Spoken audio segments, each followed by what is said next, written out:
Hello friends, আজকে আমি বাড়িতে বানালাম রসমালাই মিষ্টি।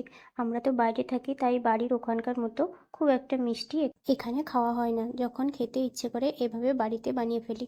আমি কিভাবে রসমালাই মিষ্টি বানাই ভাবলাম তোমাদের সঙ্গেও শেয়ার করি।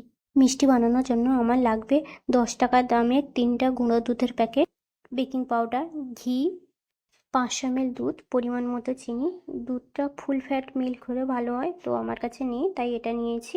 আর নিয়েছি 2টো এলাচ, জাফরান আর একটা রুম টেম্পারেচারে থাকা ডিম। প্রথমে আমি 3টা গুঁড়ো দুধের প্যাকেট একটা প্লেটের মধ্যে ঢেলে নিলাম।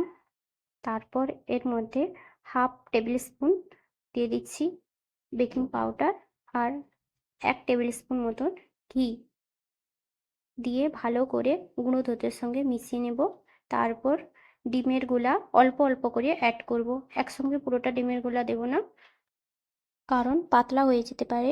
এভাবে অল্প অল্প করে ডিমের গুলা দেব এবং মিশিয়ে নেব।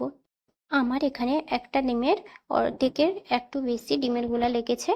তারপর এটি 10 মিনিটের মতো ঢাকা দিয়ে রেখে দেব।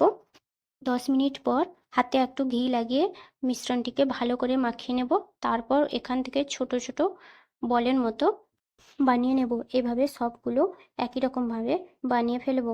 এবার একটা কড়াইয়ের মধ্যে 500 ml দুধ ঢেলে দিলাম। দুধটা একটু গরম হয়ে এলে ওর মধ্যে দিয়ে দিচ্ছি 2টো ফাটানো এলাচ, সঙ্গে কয়েক ধাগা জাফরান।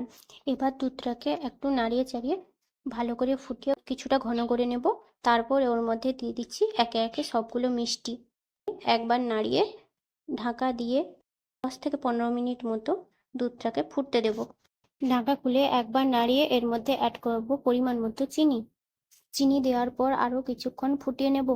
এখন দুধটা অনেকটা ঘন হয়ে এসছে। এবার গ্যাসের ফ্লেমটাকে অফ করে কিছুক্ষণ ঠান্ডা হতে দেব। আমি তারপর 1 ঘন্টার মতো ফ্রিজে রেখে দিয়েছিলাম। এখন সার্ভ করে নিয়েছি। উপর থেকে একটু পিস্তা আর আমন্ড কুচি ছড়িয়ে দিয়েছি। দেখুন মিষ্টিটা কতটা সফট হয়েছে। আমি এভাবে খুব সহজে বাড়িতে রসমালাই মিষ্টি বানিয়ে ফেলি।